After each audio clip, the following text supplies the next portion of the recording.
Qué bueno que el pueblo de Dios está reunido esta noche para recibir la palabra en su corazón. Ustedes, cada uno, es lo más precioso que Dios tiene en esta vida. Si ustedes pudieran entender cuánto son amados por Dios. A veces cuando la vida nos maltrata, porque esta vida es cruel, es dura, es injusta muchas veces. El primer pensamiento que sube a tu mente es que Dios te ha abandonado, que estás solo. No es verdad. Si tuvieses la capacidad de ver el mundo espiritual, verías ahí a Jesús a tu lado llorando contigo. Nunca tendremos palabras para agradecer a Dios por cuán bueno es para con nosotros. Vamos a orar. Amado Padre que estás en los cielos, yo creo que desde el cielo, Señor, y aquí mismo en la tierra, ángeles están alabando tu nombre este momento junto con nosotros. Y tú contemplas a estos hijos aquí en Lima. Cada persona que está aquí tiene su historia.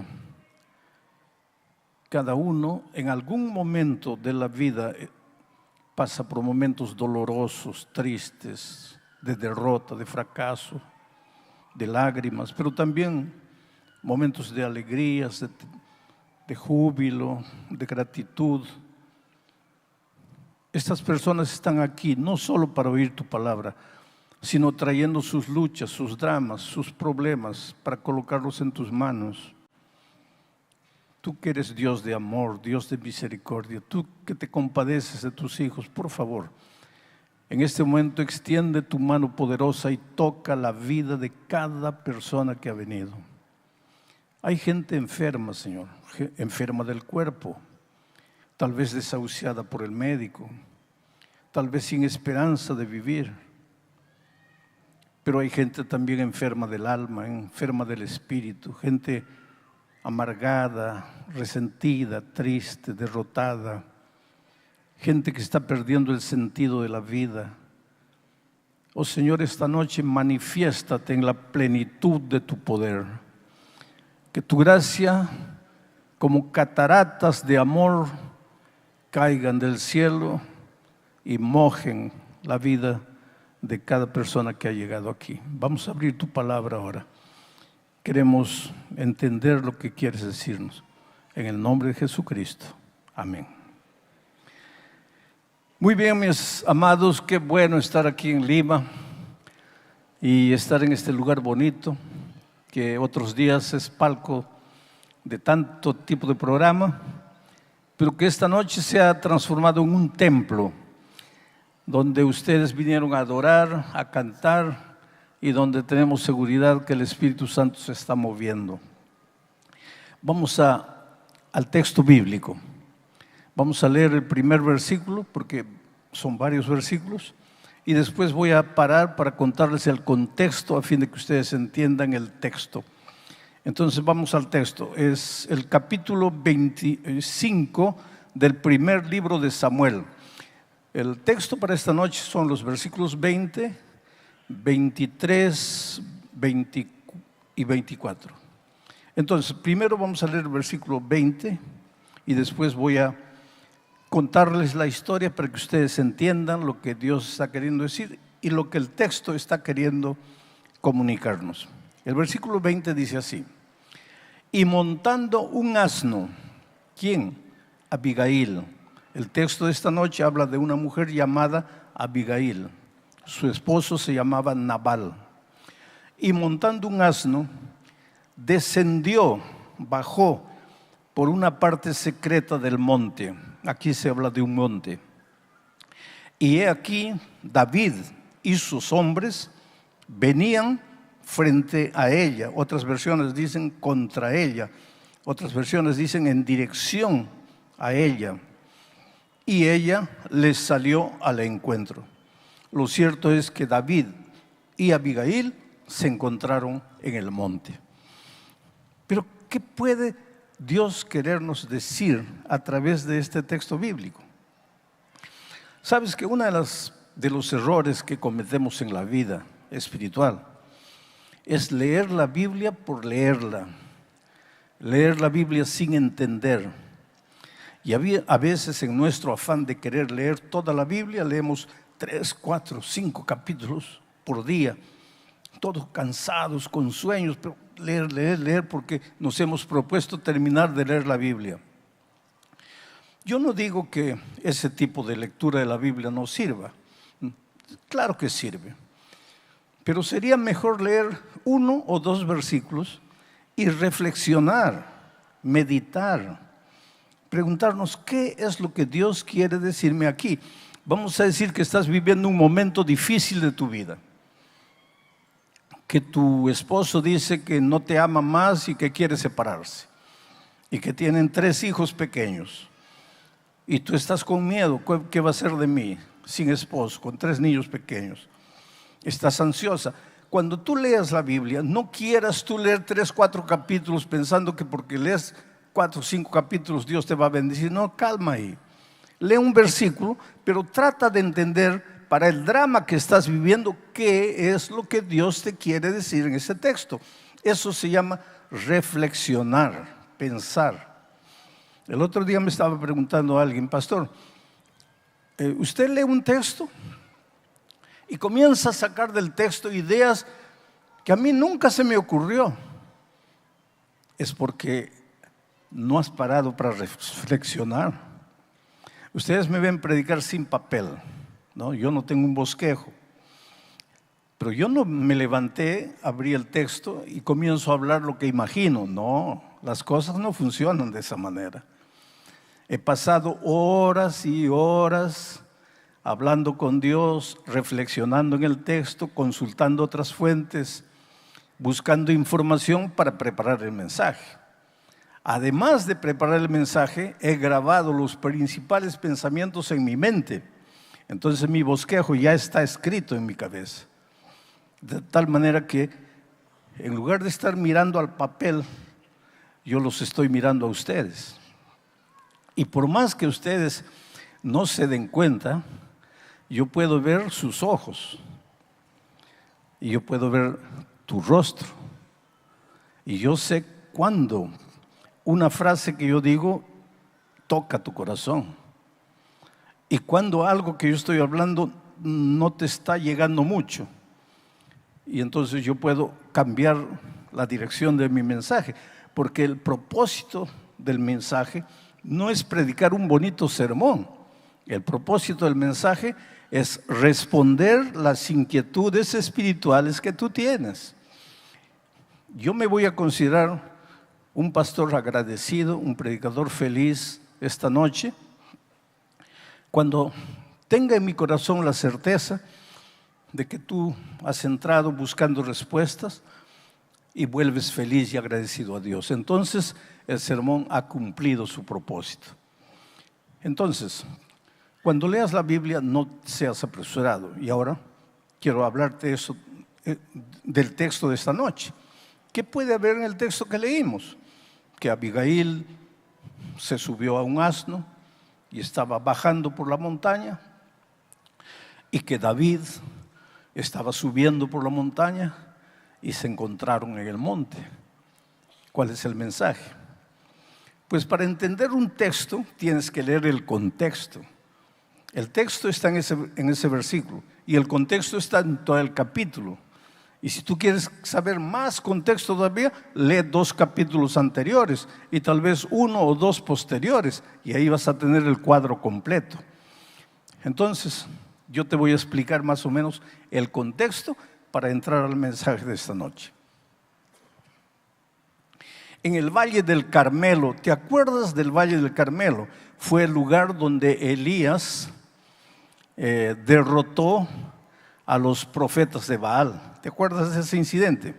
Bueno, en el Valle del Carmelo vivía un hombre llamado Nabal. Dice que entre otras cosas tenía 3,000 carneros y 1,000 cabras. Era un hombre rico, era un hacendado rico. casado con una mujer llamada Abigail, que es la personaje central de nuestro mensaje esta noche. En esos días, David ya había sido ungido rey, ya era el rey de Israel. Pero Esaú todavía estaba vivo y Esaú no quería soltar el trono. Y en lugar de ceder la corona a David, lo perseguía, lo quería matar para que no ocupara su lugar. Pero es que el reinado de Israel no dependía de Saúl, dependía de Dios. Y Dios había llamado y había ungido a David como rey. Te hago una pregunta. En el trabajo, Dios te ha bendecido y tú te vas proyectando, pero hay alguien ahí en tu trabajo que te quiere serruchar el piso. Hay alguien ahí en el trabajo que ya se ha dado cuenta que Dios te ha bendecido y que tiene miedo de ti. Y ese miedo de ti se expresa en traición. Y sin que tú sepas, va donde el jefe y trata de menoscabar tu imagen delante del jefe. Bueno, eso sucedía en aquellos tiempos. Tus enemigos te persiguen porque tienen miedo de ti. El rey Saúl perseguía a David porque tenía miedo de David. Porque cuando Dios determina quién va a ser el rey, no importa que el mundo entero haga lo que quiera, el rey que Dios ungió va a ser rey. Y si Dios te hizo nacer, te trajo a esta tierra para que seas un hombre, una mujer victorioso, no importa lo que tus enemigos hagan, Dios te va a llevar por el camino de la victoria. No tengas miedo, porque tú no viniste a este mundo porque quisiste o porque tus padres quisieron. Tú viniste a este mundo y estás vivo porque esa es la voluntad de Dios y el plan de Dios se va a cumplir en tu vida. Aunque los seres humanos hagan lo que quieran para entorpecer el plan de Dios se va a cumplir en tu vida. Bueno, el rey David estaba perseguido por el rey Saúl, estaba andando por los campos cerca del Carmelo, donde vivía Nabal, hombre rico. Y Nabal estaba haciendo una fiesta porque estaba trasquilando sus ovejas. Y cuando los pueblos en aquel lugar, los hacendados, trasquilaban sus ovejas, hacían fiesta, preparaban un banquete, invitaban a los vecinos y hasta a veces al pueblo para que comieran de gracia y participaran de la alegría de la trasquila de las ovejas.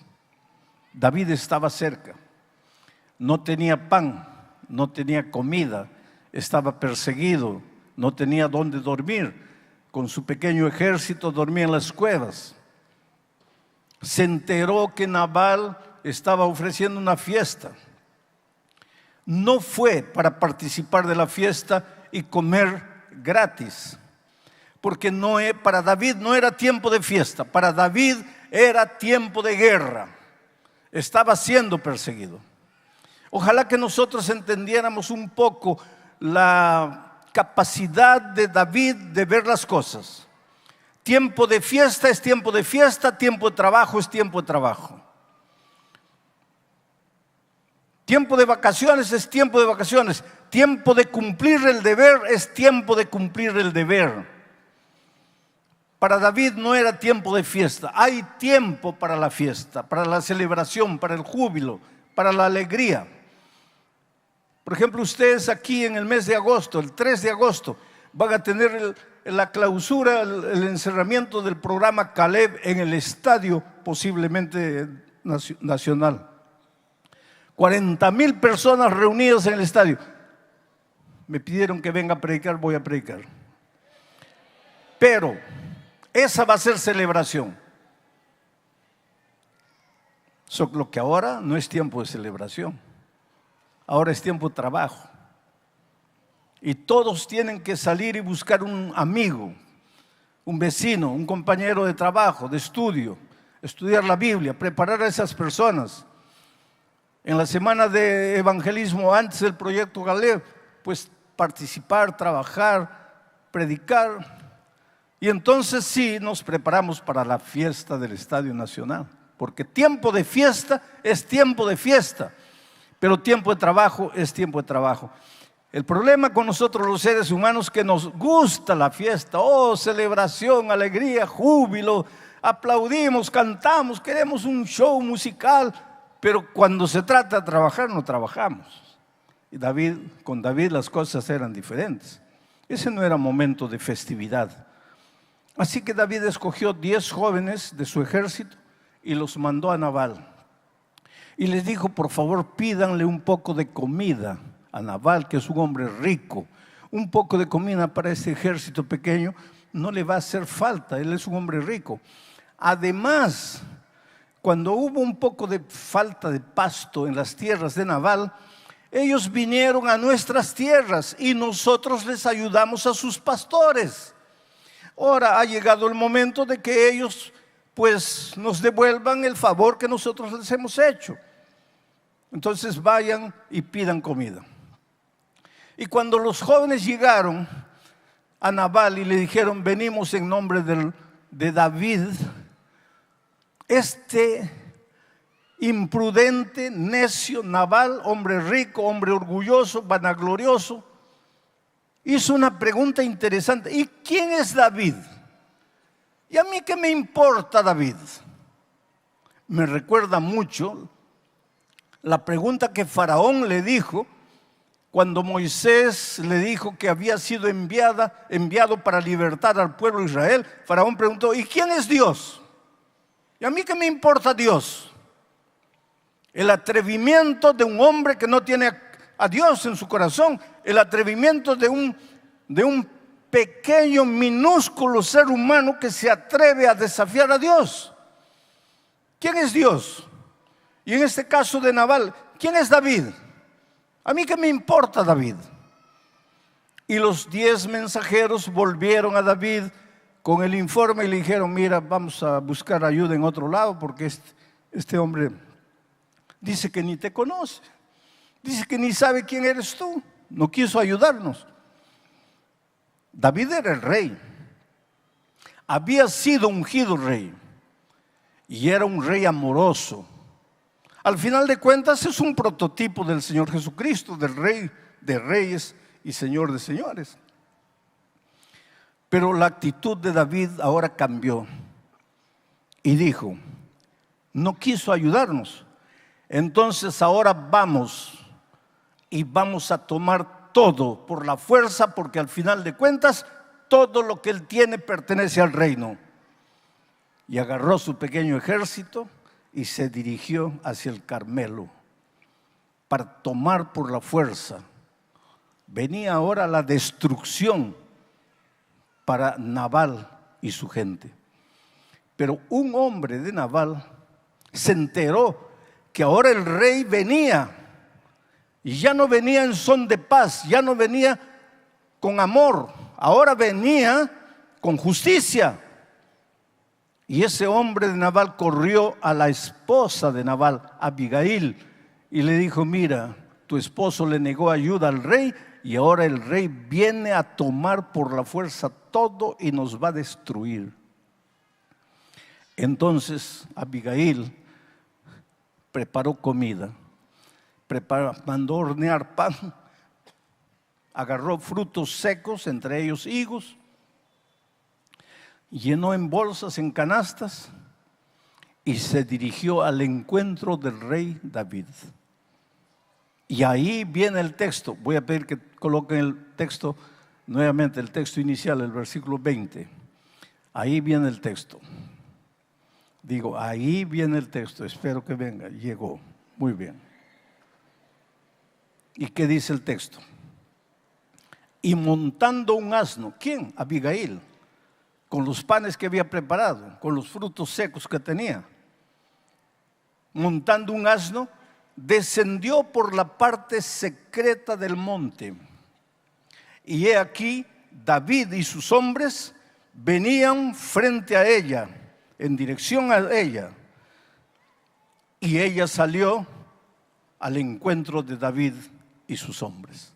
Y este fue el encuentro de una mujer que venía a interceder por su esposo necio que le había negado al rey, de una mujer dispuesta a reconocer al rey como rey, y el encuentro del rey. Ahora yo les hago una pregunta, sin forzar el texto. ¿Ustedes se acuerdan de un monte donde el Rey de Reyes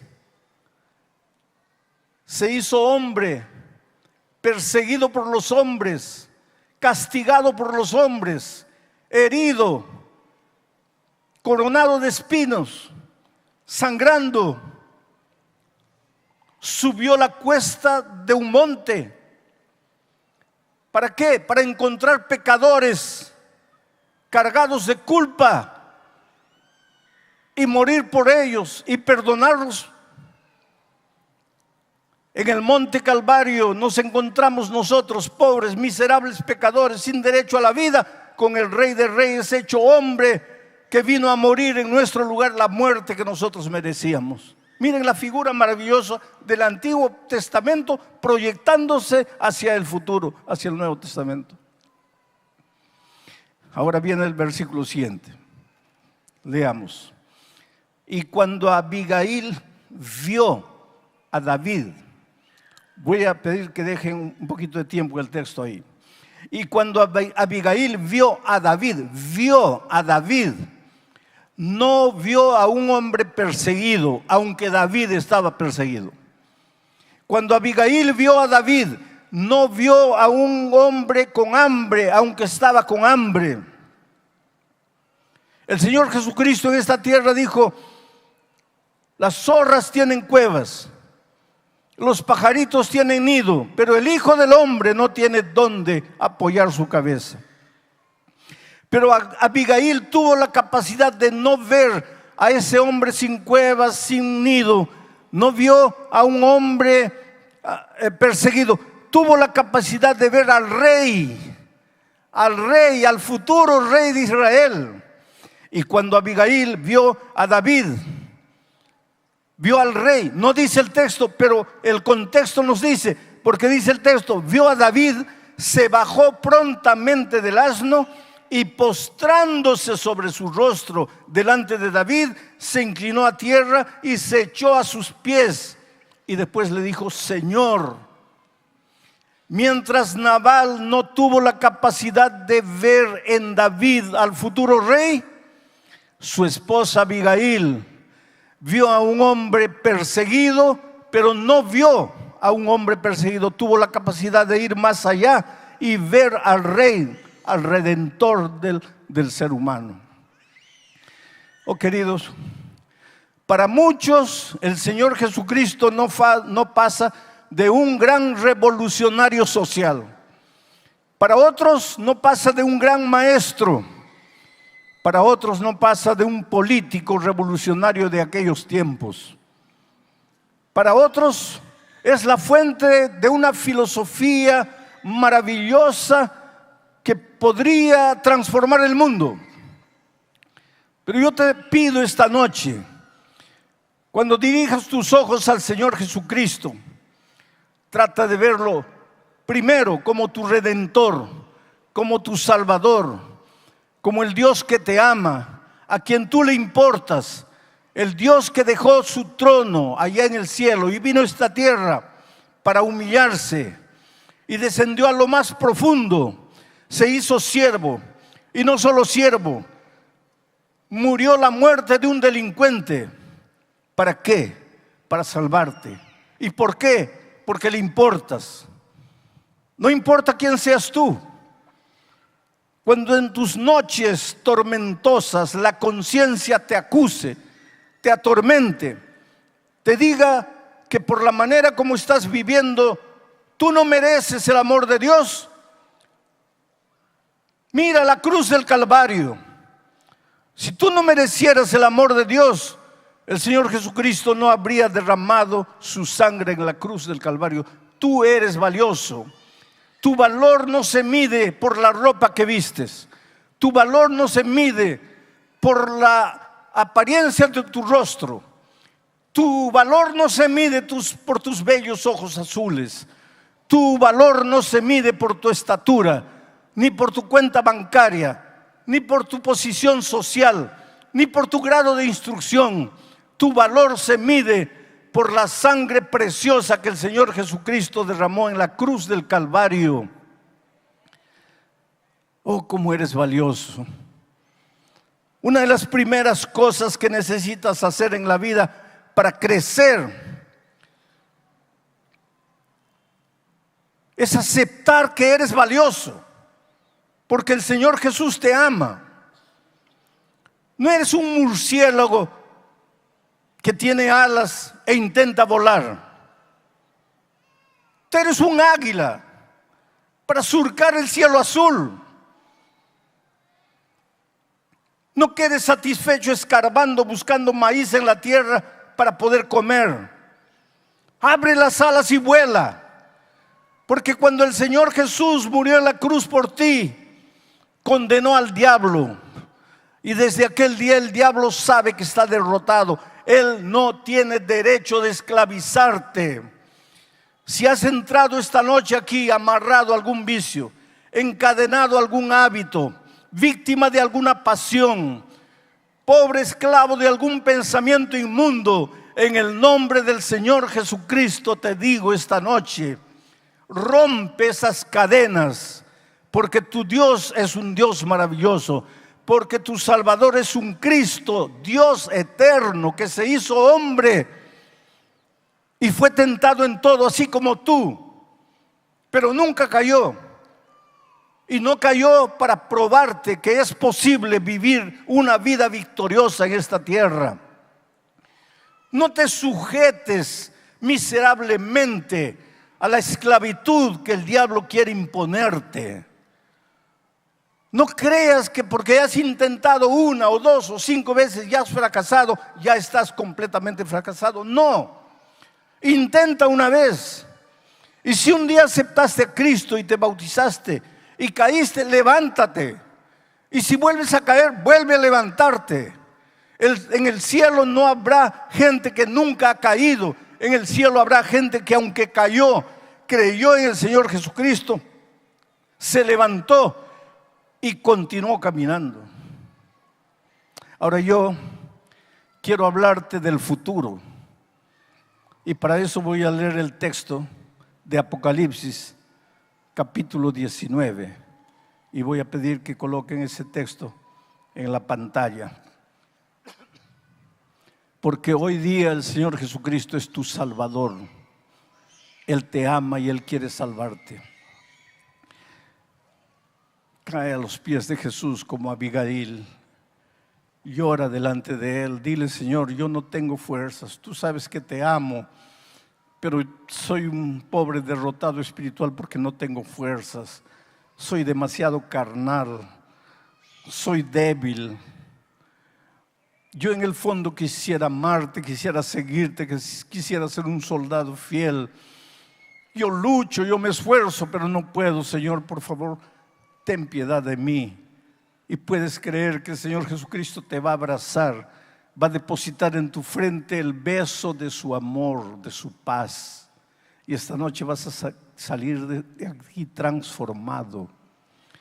Pero hoy el Señor te extiende la mano. Te pide pan, te pide agua. Es tu corazón. Dame, hijo mío, tu corazón, dice Él. Pero breve, querido, muy pronto el Señor Jesús va a regresar, pero ya no como tu Salvador, va a regresar como tu Rey. Y mira cómo Juan lo describe. Lee el versículo en la tela. Dice así: entonces vi el cielo abierto. Está Juan mirando la visión. Entonces vi el cielo abierto y he aquí un caballo blanco. En el monte era un asno, aquí es un caballo. Y he aquí un caballo blanco, y el que lo montaba se llamaba Fiel y Verdadero, y con justicia juzga y pelea. Este es el Señor Jesucristo. Pero ya no es ahora el Salvador amoroso que toca tu puerta, que te llama, que te invita. Ahora es el Rey que viene a reinar, que viene a juzgar.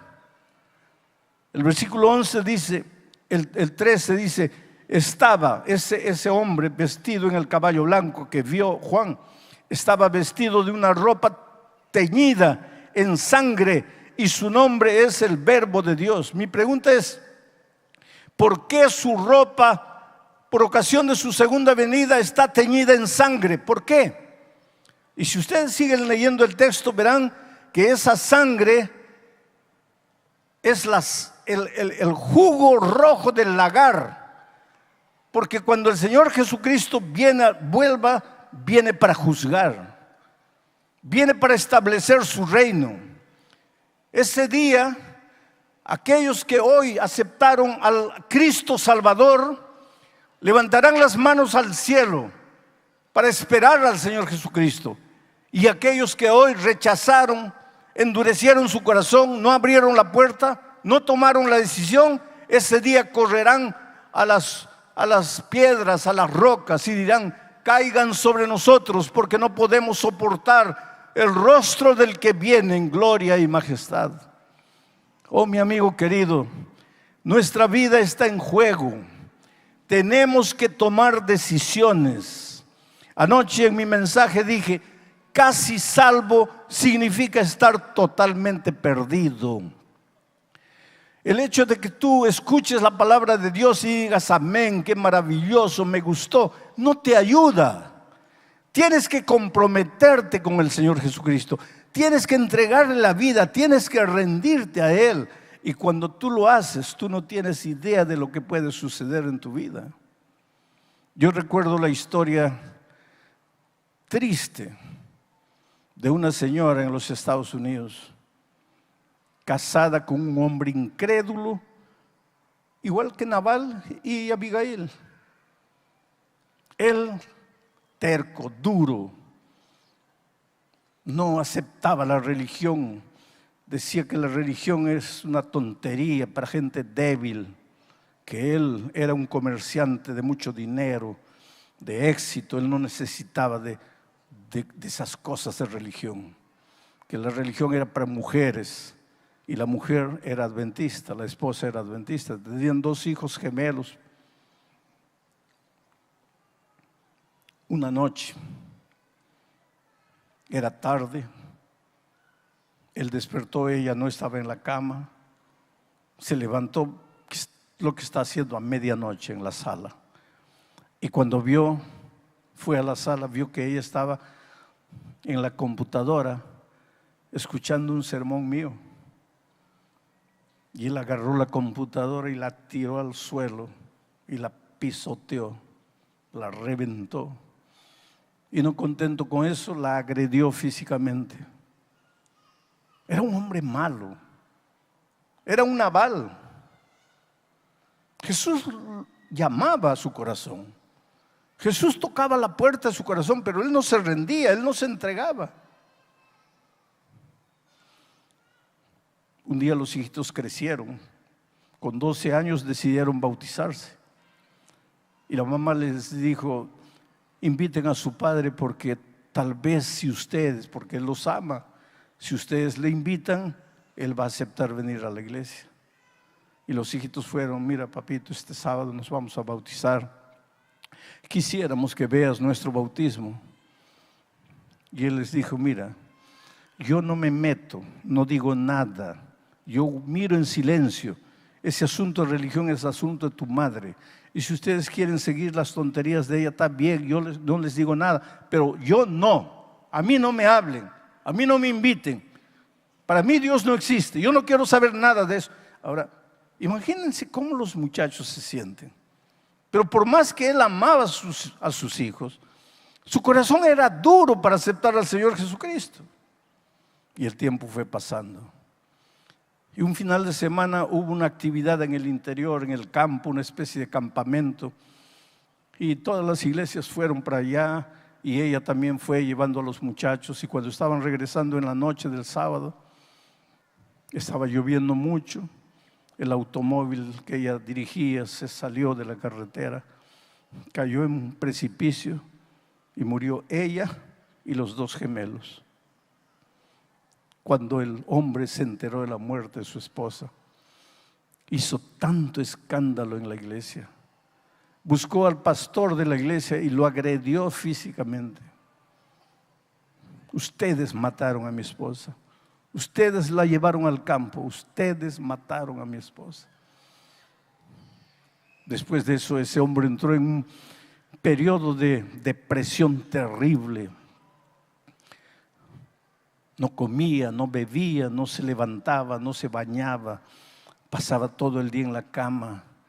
No iba a trabajar, no se presentaba en las empresas. Tenía varias empresas. Todo estaba abandonado. Y los empleados esperando que él reaccionara, pero él cada vez peor y peor y peor. En esas circunstancias se sintió tan mal que lo llevaron al hospital. Y el médico le declaró un cáncer.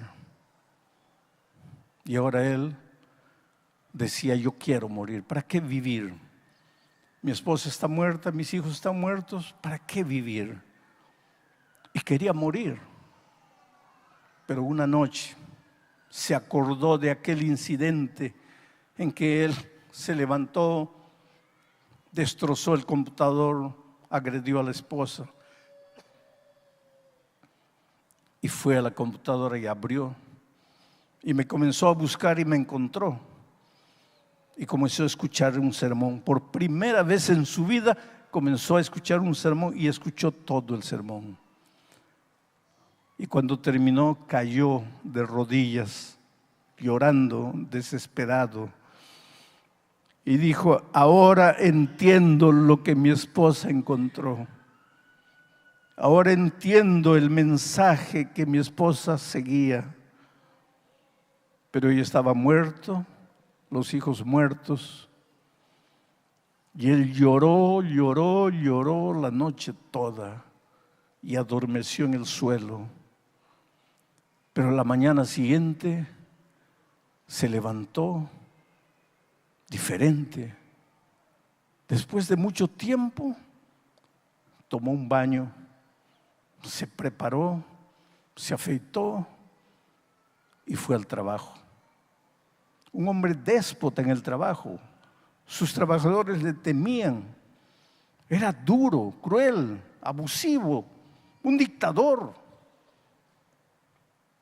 Pero esta vez él apareció en la empresa, saludando a todo el mundo, sonriendo para todo el mundo.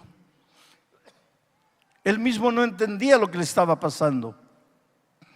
Y todos los trabajadores se miraban, sabían que él estaba enfermo, sabían que él estaba prácticamente condenado a la muerte. Y entonces los trabajadores murmuraban entre ellos y decían: él va a morir. Y las personas antes de morir se ponen así, buenitas, todas saludan. Pero lo que ellos no sabían es lo que Dios estaba operando en la vida de ese hombre. Comenzó a escuchar sermones y sermones. Y sus ojos se abrieron a las verdades bíblicas, a un mundo espiritual que él no conocía. Y lloraba. Y decía: si yo pudiera volver atrás. Tenía todo para ser feliz. Una esposa linda, cristiana, una madre extraordinaria, hijos preciosos. Tenía todo para ser feliz. Lo arruiné. ¿Cómo quisiera volver atrás para aceptar a Jesús allá? Ahora, ella está muerta, mis hijos muertos. Por eso la Biblia dice: hoy es el día de buena nueva. Por eso la Biblia dice: hoy es el día de decisión. No es mañana. No es el próximo año, no es el próximo mes, no es cuando termines tu estudio, no es cuando te jubiles, es hoy. Porque un día tal vez quieras decidirte, pero te harás la misma pregunta que este hombre: ¿por qué no antes? ¿Por qué tuve que dejarlo para hoy? Pero este hombre entregó su vida a Cristo y el sábado fue a la iglesia. Y cuando el pastor lo vio, se asustó porque la última vez este hombre lo había agredido. Y él se aproximó del pastor al final del culto y le dijo: pastor, no tenga miedo, yo quiero pedirle perdón. Yo no sabía lo que estaba haciendo. Y le contó su historia, le contó lo que estaba pasando. Y el pastor lo abrazó. Poco tiempo después él se bautizó. Sus trabajadores empezaron a amarlo porque él realmente había cambiado. Era una especie de padre para sus trabajadores. Y cuando llegó al final de año dijo: mira, ustedes reciben fielmente su sueldo, su 13º salario y todo, pero he decidido dar tanto por ciento de mis ganancias para dividirlo entre ustedes como dividendos. Una actitud extraordinaria, generosa, que la ley no exigía de él. Pero quiso compartir lo que tenía de alguna manera con las personas que daban su vida para construir esa empresa. Era un hombre completamente diferente. Fue al médico para el control médico y el médico le dice: ¿qué estás tomando? Nada. No, tienes que estar tomando alguna cosa fuera de los remedios que yo te doy. ¿Qué estás haciendo? Nada. Le dice: entonces te voy a pedir que hagas otro examen porque algo está mal. Y él hizo otro examen y algunos días después el médico le dijo: mira, tenemos que hablar, si tú quieres que yo te ayude, tenemos que hablar bien claro. Dime, ¿qué es lo que estás tomando? ¿Qué es lo que estás haciendo? Porque no es normal lo que está pasando contigo. Pero yo le digo: doctor, no estoy haciendo nada. La verdad es que no estoy ni siquiera tomando los remedios que usted me da porque yo estaba completamente desmotivado para vivir. Y el médico le dijo: entonces te voy a pedir que vayas con otro médico y hagas la consulta con él y hagas otros exámenes con él. Es un especialista. ¿Pero por qué, doctor? No te voy a decir nada. Primero haz la otra consulta. Y fue. Y algunas semanas después de unos exámenes completos, el segundo médico le dijo: mira, todos estos exámenes que me trajiste del primer médico dicen que al inicio tú estabas con cáncer, pero en tus últimos exámenes tú no tienes nada, tú estás sano, tú no tienes cáncer. Y yo he hecho los exámenes y estoy comprobando, tú no tienes nada, tú estás sano. Ese hombre salió, ni se despidió del doctor, fue a la casa y esta vez ya no lloró. Esta vez levantó los ojos al cielo y dijo: Señor, yo quiero que vengas. Yo quiero que vengas pronto. Quiero abrazar a mi esposa y mis hijos. Pero Señor, gracias. Yo no merecía vivir. Yo no tenía derecho a vivir. Y me has curado. Ahora, por favor, cúrame del alma. Ayúdame a tener paz en el corazón. Hoy es un hombre transformado por el poder de Dios. A veces encuentro gente que me dice: pastor, los milagros bíblicos ya no existen. Claro que existen, queridos. Yo viajo por el mundo y veo en tantos países cosas prodigiosas que Dios hace. ¿Y por qué no lo hace conmigo? Porque los milagros divinos ocurren cuando Dios quiere, con quien Dios quiere, porque Dios quiere. No son atribuciones humanas, son atribuciones divinas.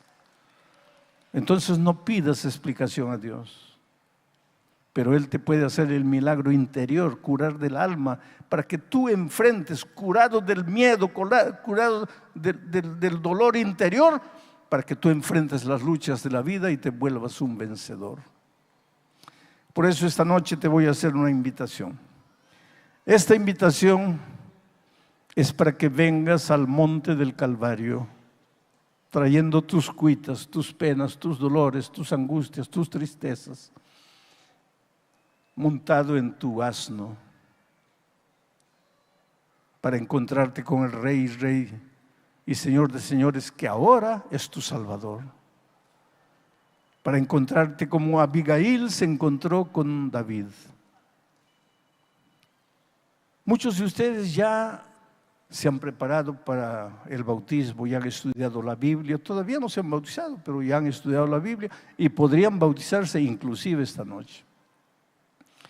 Pero muchos de ustedes no han estudiado todavía la Biblia, pero han venido y han aceptado a Cristo como su Salvador esta noche y quisieran decirle: Señor, yo quiero continuar estudiando tu palabra y un día quiero prepararme para el bautismo. Sea cual sea tu casa, ¿sabes lo que te voy a pedir? Voy a pedirle a la joven que venga para cantar, porque mientras ella canta, yo voy a pedir que tú te levantes en el nombre de Jesucristo y vengas aquí adelante entregándole la vida al Señor Jesús. Yo no sé quién eres, yo no sé cómo te llamas, pero si sientes que el Espíritu de Dios te está llamando, por favor, deja la galería ahí arriba, deja la galería aquí abajo y ven. Pregunto, ¿quién es la primera persona que se levantaría